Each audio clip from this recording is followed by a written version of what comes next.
接下来，我们将进行本次论坛的最后一场圆桌讨论，主题是人工智能安全的国际规范和标准。请允许我介绍参加本场圆桌的嘉宾 ：Lucia Velasco， 联合国数字与新兴技术办公室人工智能政策主管。他曾在世界经济论坛和 OECD 全球人工智能伙伴关系工作。加入联合国之前，他曾在西班牙政府担任高级职务，也是牛津马丁学院和马斯特里赫特经济学院的研究员，并著有关于人工智能与未来工作的专著。Benjamin Prud'homme Mila， 魁北克人工智能研究所政策安全与全球事务副总裁，专注于先进人工智能系统的治理工作。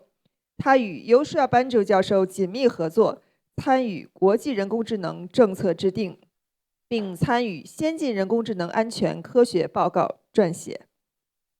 傅焕章，国际刑警组织创新人中心副主任，负责推动执法领域的技术创新与负责任人工智能的发展。他拥有人工智能领域的学术背景，在加入国际刑警组织之前，已在刑事现场勘查、法庭科学与警务科研管理方面积累14年的实战与管理经验。龚克，中国新一代人工智能发展战略研究院执行院长，先进计算与关键软件海河实验室主任，曾任天津大学、南开大学校长和世界工程组织联合会主席。他长期致力于电子工程和人工智能发展战略研究，获得国家技术发明奖等多项荣誉。Now, let's welcome all the panelists to step onto the stage. 担任本场圆桌讨论主持的是安远 AI 国际 AI 治理主管吴君怡，有请。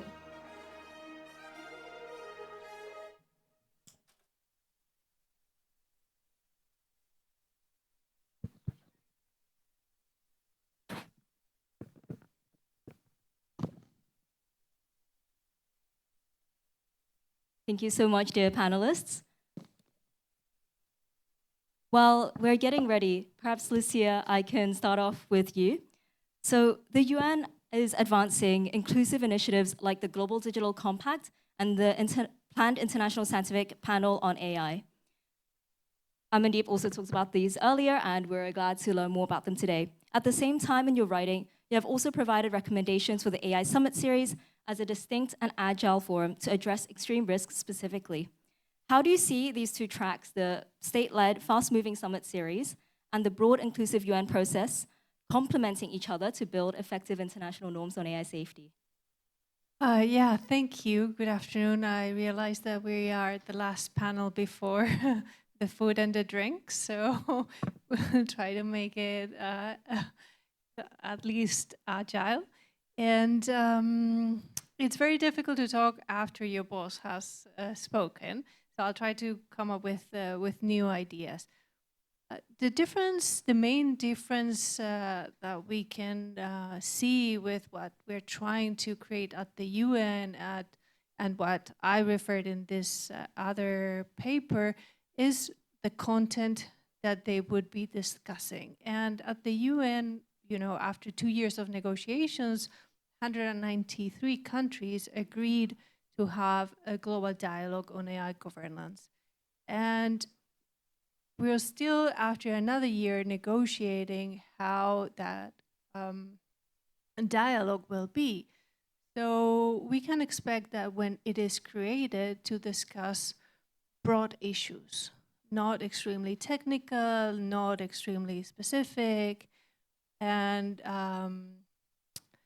most likely not those urgent, I would say. It will be, it's a common saying at the UN that is the minimum common denominator, so it will be those that can be related to every country. But it's really important that every country is at the table and can share their views and can share their experiences and also voice their concerns. However, it is important as well, and I think that every speaker before has reflected on this, that we find a space to tackle the specific governance of advanced AI. And you can call it safety, you can call it security, or whatever is needed, but I think that there should be a specific place for leading countries, leading countries in the technology to debate what can they do together. Thank you so much, Lucia. I couldn't agree more about the importance of ensuring more greater voice and access in AI, and this is something that perhaps we could return to later. But Benjamin, given your work at Mila and involvement initiatives such as the International AI Safety Report, which Joshua talked about earlier today, these really emphasize the importance of scientific consensus. And being a writer for the reports, I feel like a key challenge is often translating what seems like somewhat abstract concerns about long-term or even catastrophic risks into information that could be digestible and understandable for policymakers who want to understand what to do about such issues. And so how do you think that the scientific community can effectively communicate these frontier risks to policymakers who are often perhaps more focused on more immediate political challenges, fighting fires that they have on the day-to-day? Yes, well, first, thanks for having me. In a bit like Lucia, I have the real problem of coming after my boss. So, but jokes aside, well, the first thing I'd say is it's a caveat to the question, but the risks are more immediate than we think they are. So I think part of the education there is just even looking at the data of the last year and seeing that what felt speculative or perhaps kind of far-reaching is actually, we're seeing a lot of signs of them emerging as we speak. But to the larger question of how do you bring scientific knowledge to a policymaker audience, it is one that's super dear to my heart because I'm actually not a scientist. I come from policy and went into Mila, and then 1,600 people with me in this wonderful institute are scientists. And so first and foremost, I guess I was the victim of that lack of translation. But I think a lot of emphasis has to be put on form and format. And so this sounds super far from the scientific work, but actually I think we have to start from a point where we look at science and policymaking almost as different languages. And what you need is to be incredibly thoughtful about how you translate it towards policymakers. So the first, I always say you need to meet policymakers where they are, which means one, you need to speak their language. So things need to be said in a language that actually resonates for someone who's not an expert in the field.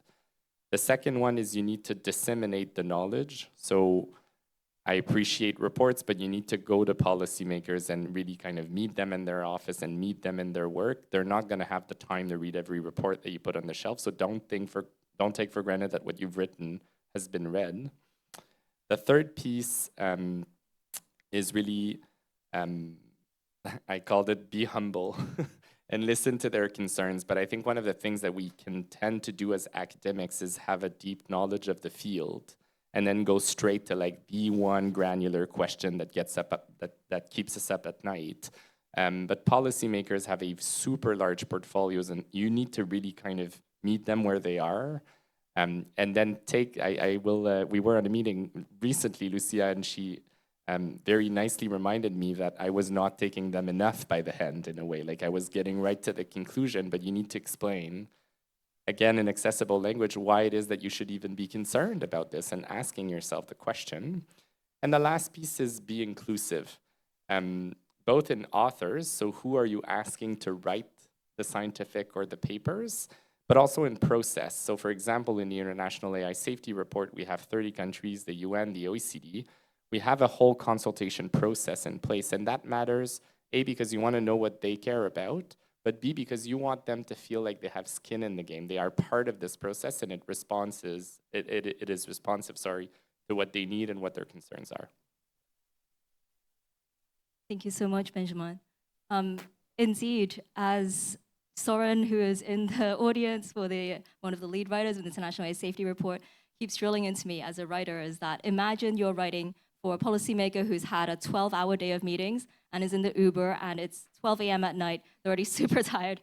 So you're writing for that audience, so make sure to keep that in mind. But moving on, Director Fu, our discussion so far has been focused on maybe some more high-level initiatives and scientific reports. At the Interpol, you're really on the operational front line, where I really want to ask you about one particular project which has really kept me up at night. I was preparing for this panel. The risk assessment questionnaire in Interpol's Responsible AI Innovation in Law Enforcement Toolkit, which I believe you helped develop, stood out to me for one detail. It includes an extreme risk category for events that are extremely severe or catastrophic, potentially requiring, and I quote, the redesign or discontinuation of an AI system. Could you possibly provide us with a concrete scenario where you think an AI application would meet this extreme risk threshold? And how does the Interpol prepare its 196 member countries to identify and let alone respond to a risk of such a magnitude? Thank you for the question, and of course, thank you very much for having me here. I'm officially representing Interpol, of course, but still I'm very proud to be here as a Chinese national. I'm also police officer of China, so thank you for that. And I'm very also pleased to sit with all renowned experts here. Yeah, so.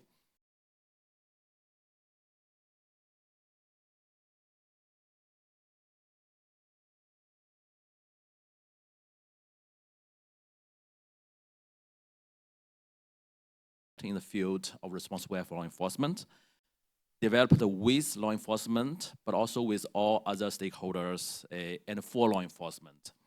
So it's quite comprehensive, and we are very proud of it. It's about 350 pages, so quite a long document. Yeah, but in total, it contains 7 standalone resources. Right? You can only read one of them. Doesn't have to necessarily read all of them. Risk assessment questionnaire is one of the 7 resources chapters and one of the practical tools we provided on that AI toolkit. So I would say extreme risk in law enforcement context is less about like a bug, technical bug or black swan incident than about a system that can destabilize civic order at national or even international scale. Our questionnaire combines impact and likelihood scores to yield 4 risk bands: low, medium, high, and extreme. So actually, events basically that are severe, extremely severe, and catastrophic. So that it require maybe urgent and comprehensive action, including, as you mentioned already, redesigning or discontinuing the AI system. So back to the question, I would say, if we're talking about the existential risks posed by misaligned frontier AI models that could somehow threaten the integrity of entire societies or even humanity. So this one, risk-wise, quite good. Yeah, the risk is not good. I'm not saying, I'm just thinking, try to find a good words to describe the scenario you want to ask back to the question, because it's quite challenging. From our perspective, we want to support the use of AI in law enforcement, but use in a responsible way. So I would say probably a highly autonomous and weaponized police robots could be an example of the examples like an extreme risk AI implication in law enforcement, because it somehow, to some extent, delegates the life and death decision to a machine without proper human oversight, I would say. I mean, such kind of systems equipped with lethal force capabilities and real-time threat assessment, it could somehow risk irreversible harm, right? Through technical errors, through escalation of violence, through also, for example, the biased targeting. But how can we do as Interpol to somehow support our member countries in, first of all, identifying these risks and responding to these risks? I would say we have several roles, quite important roles among law enforcement. Just quickly, I don't know, yeah, I know like we are running out of time, so so quickly, several roles I have in my mind is, first of all, we can be the global connector and convener, right? Because our mandate is to gather, convene law enforcement as well as with industry, academia, civil society to discuss, exchange the opinions and the needs and the solutions on responsible AI as well. So law enforcement voice or concerns can be heard at broader AI safety forums, governance dialogues, and vice versa. So this is one. And can be also information hub, because we have secure law enforcement channels which allow us meaning law enforcement agencies in member countries, to exchange, share the imminent threat about AI misuse through secure channel. And we also have renowned notice system. I'm sure like everyone sitting here is aware of the Red Notice, which is the most famous product of Interpol. But in a way, we have lots of other notices as well. For example, the Orange Notice, which aims to provide awareness of imminent threat. It can be threat about AI misuse. We have Purple Notice, which provide information on the new modus operandi. So it can be also, again, the criminal use of AI. So this is the second thing. The third thing, we also provide capacity building and training sessions. We do tabletop exercise, red teaming as well, and scenario-based exercise for our law enforcement agency officers and executive leaders as well.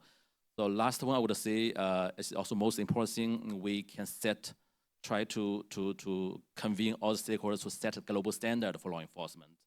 The AI Toolkit is a very good example because it gives a shared vocabulary and decision rules that help law enforcement agencies to recognize AI risks in an early stage.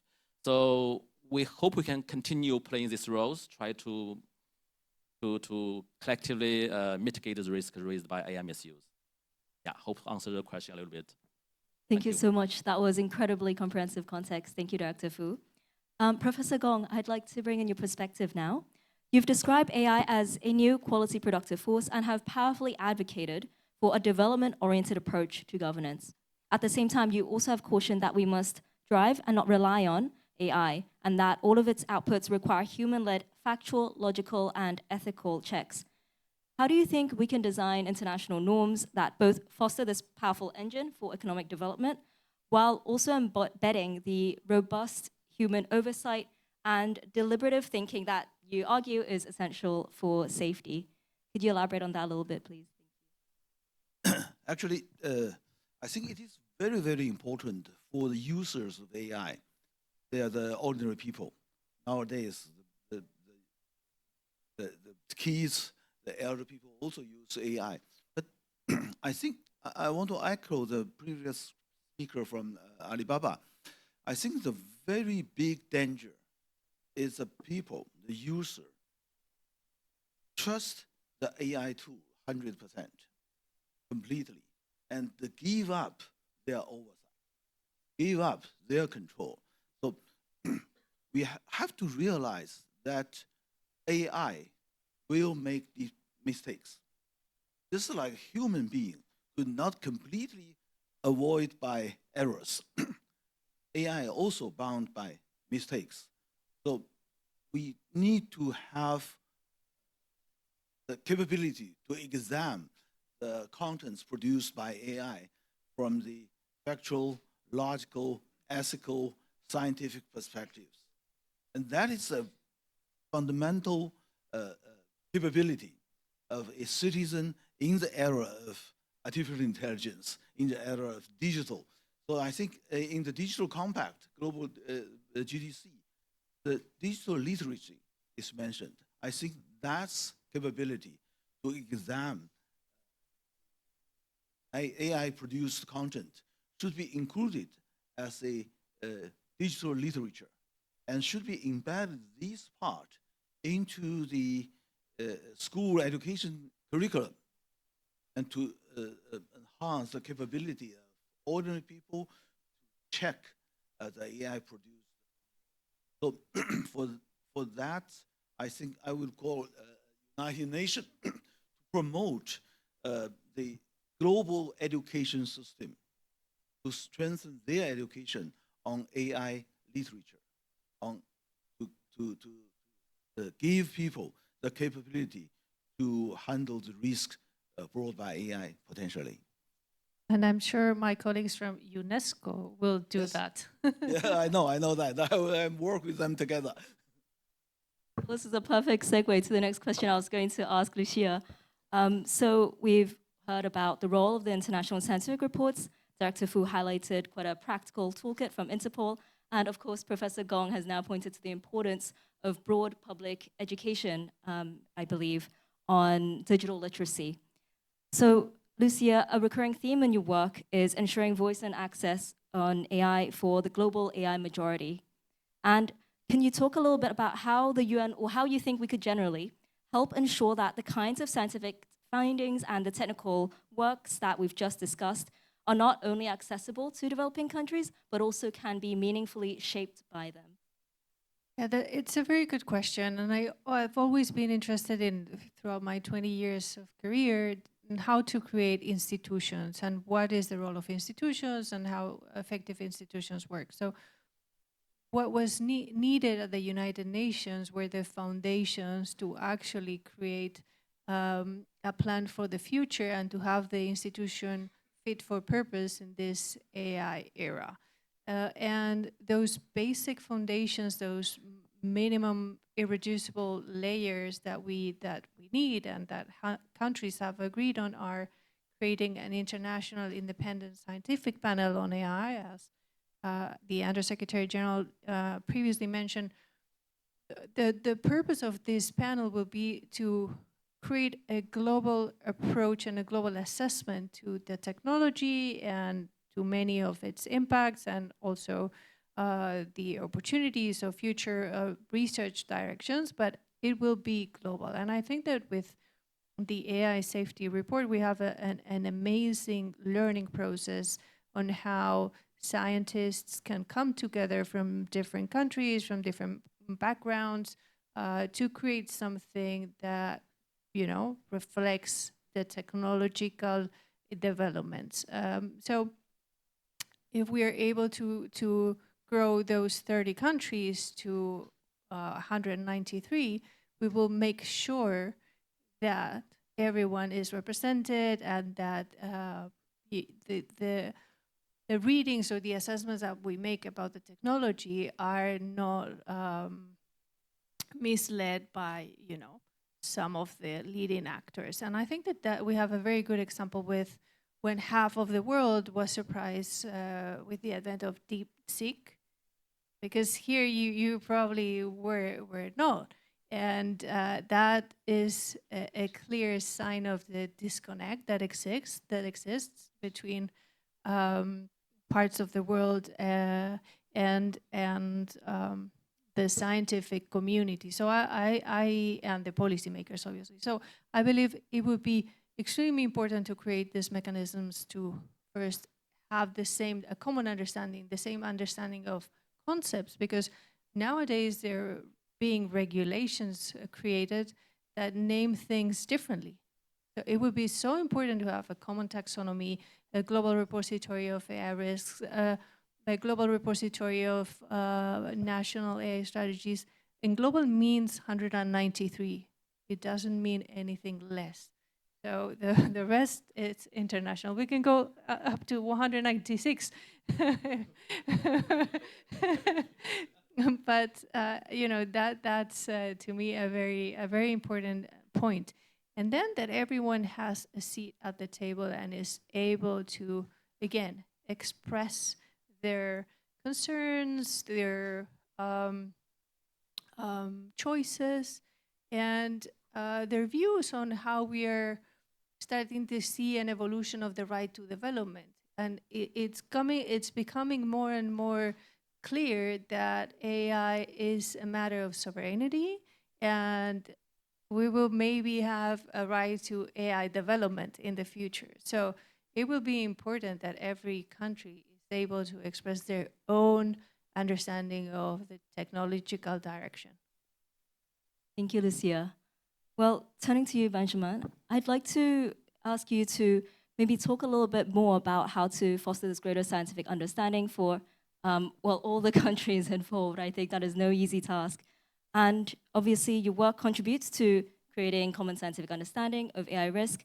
And yet, at the same time, there maybe often disparities in understanding, in access to AI and international relations. How do you think that the scientific community here can help foster global cooperation and understanding amid evolving, changing geopolitical dynamics? And what have you learned about making science actionable in a political environment, as that is also the background that you come from? Yeah, there are a few questions, so I'll try to make them justice. But the first thing that I think we can do in the scientific community, particularly at times of geopolitical tensions, is lead by example.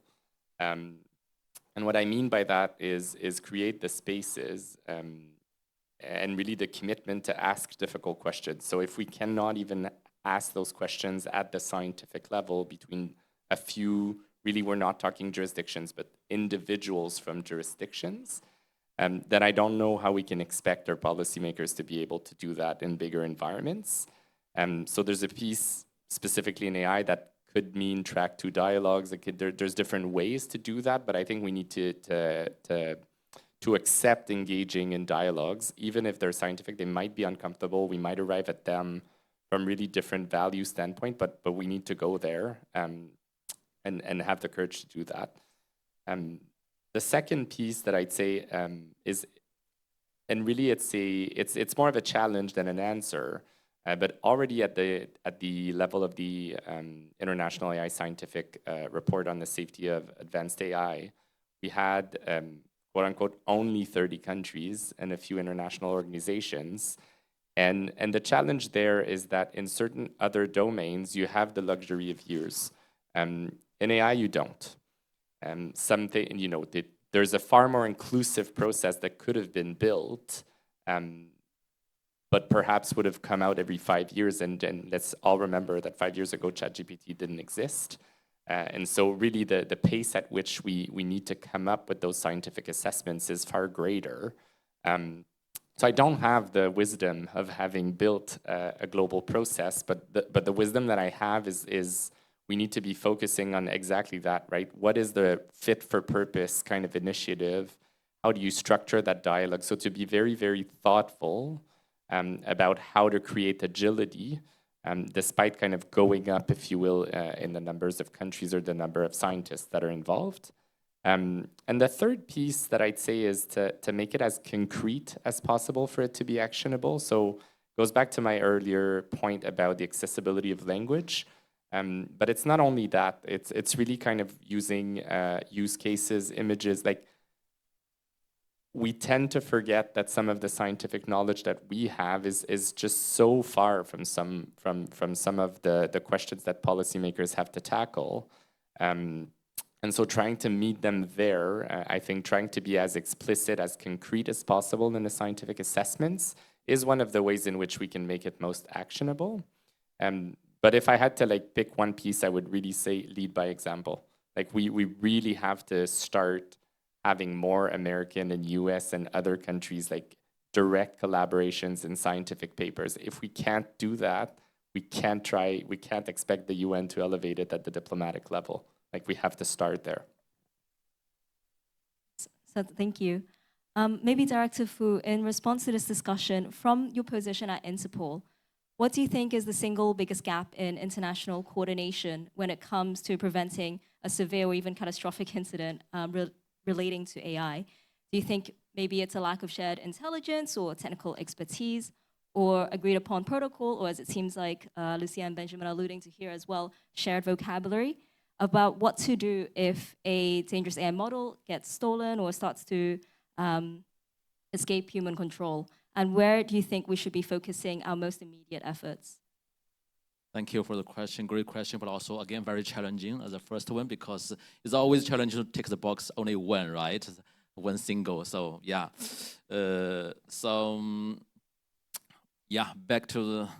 I think, first of all, let me also start again with the risks, because I already briefly mentioned the different kinds of risks in the first question or answers. I would say it's also, first of all, important to like somehow distinguish between the different types of risks. For example, if we are talking about existential risks, right? In that way, I would say probably all three areas you just mentioned, for example, the shared intelligence, the technical expertise, and also agreed upon international protocol are all probably lagging, and they somehow reinforce one another in dangerous ways.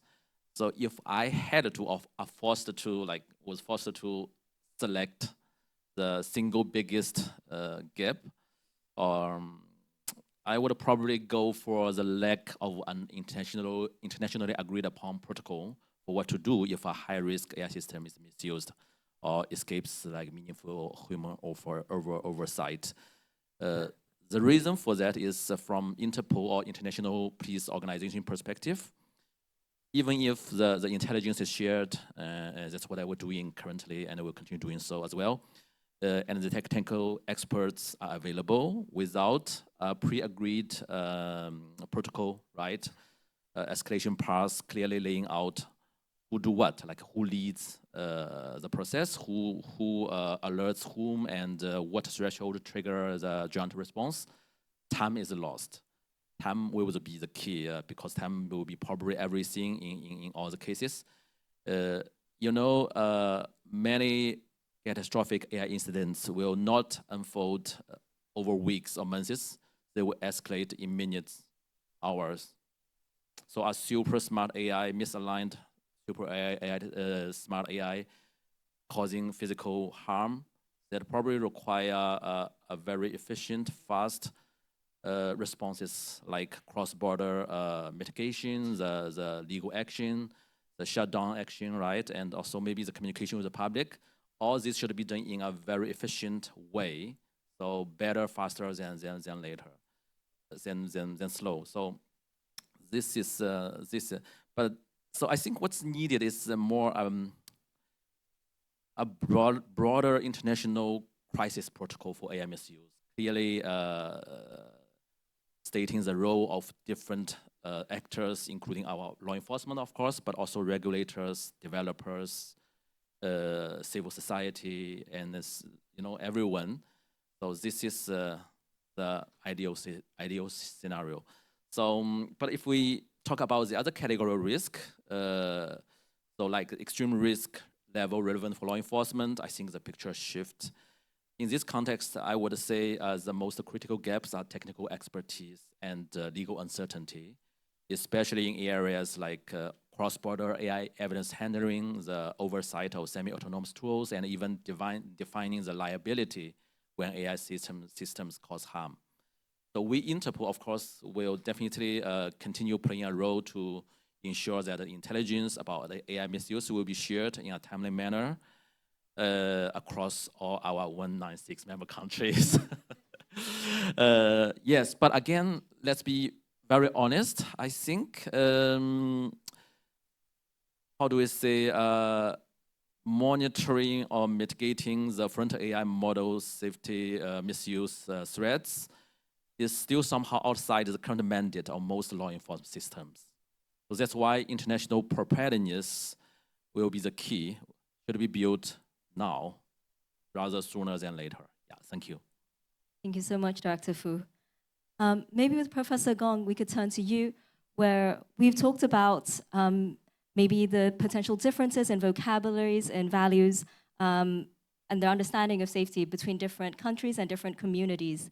But at the same time, we've also talked about how important common scientific understanding, if not consensus, is in especially defining so-called red lines, the boundaries of what constitutes unacceptable risk. How do you think, in your view, we can begin to build shared definitions that are robust enough to transcend the major differences in the vocabulary, values, understanding of safety that different communities have? Actually, in the year 2021, we have, at that time I served to the World Federation of Engineering Organizations. We worked with UN DESA together to publish a book which is called the Resource Guide for Artificial Intelligence. And we have gathered at that time about 40 countries' regulations policy papers and so on and so forth, and also the big international organizations, OECD, IEEE, and so on and so forth, we do find there's a big commonality in those principal documents. For example, all of them stress peace, sustainability, fairness, inclusion, and so on and so forth.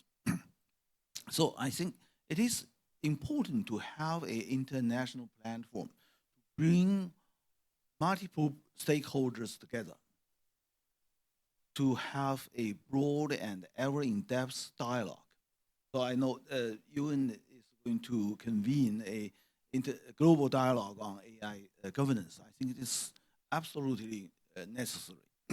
And based on that dialogue, we can identify the common interest and the common threat, especially those fatal severe threat, and then to have the common definition. Because, you know, we have only one Earth. We all depends on the eco system, which on the Earth, which can we can live this planet. So we keep the living conditions as a common interest of all human beings. So I do believe if we do have such a dialogue, we can find the consensus. We can enlarge the consensus, and based on that consensus, the red lines. And I think UN should play a very important role on that, because now we have different mechanisms. Previously, we talked about the Bletchley Park, Seoul, and Paris. But for my awareness, only 30, about 40, 50 countries joined that mechanism. The developing countries, global south, underrepresented. So UN should play the role to convene all people from both north and south of the earth together to have the consensus, regulate to governance the AI development. Thank you so much, Professor Gong. We have only one Earth, and the UN plays a critical convening role. I think that's incredibly important and inspiring notes to wrap up on. So we've had a deep discussion on the nature of extreme risk and the challenges in governing it. To conclude, I would like each of you to continue this note of inspiration and share a positive vision for everybody. What would you say is your ideal international framework for governing AI safety? And what do you think is the most critical, concrete step that we must take in the upcoming year to prevent the most undesirable scenarios we want to avoid?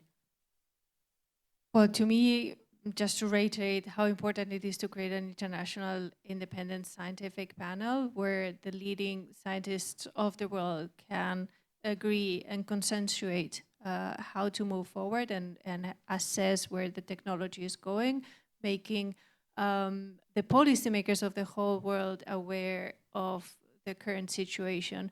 I believe that that will require a lot of support from the scientific community, but also from civil society and from obviously academia. So, and obviously tech companies as well, because everything is happening at the lab level. So the UN is not an isolated entity.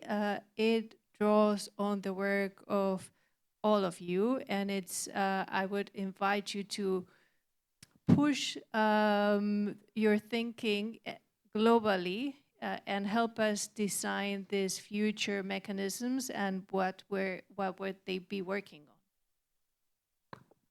Thank you. Maybe we could take it to Benjamin. So I'll be frank, I don't have an answer for a framework in a year. I just don't think it's possible, although I'd love for it to happen.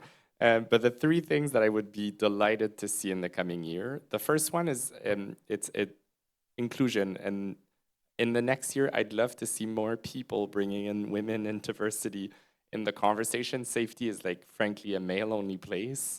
And I don't say it just right from principle. I say it because every single study you'll look at in terms of performance and innovation demonstrates that diversity helps us get past the finish line. And I'm really interested in getting past the finish line on safety.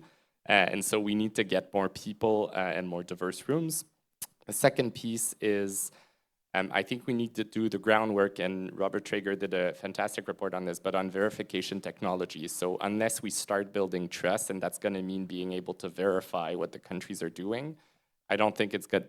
Reaching a framework is going to be almost impossible. So I think we should be going hard at that for the coming year. And the third piece is seeing the emergence of more research agendas that really challenge the paradigm of AI currently. So we really are scaling on one paradigm, and we know it's inherently safe, but everybody's putting their eggs in that basket.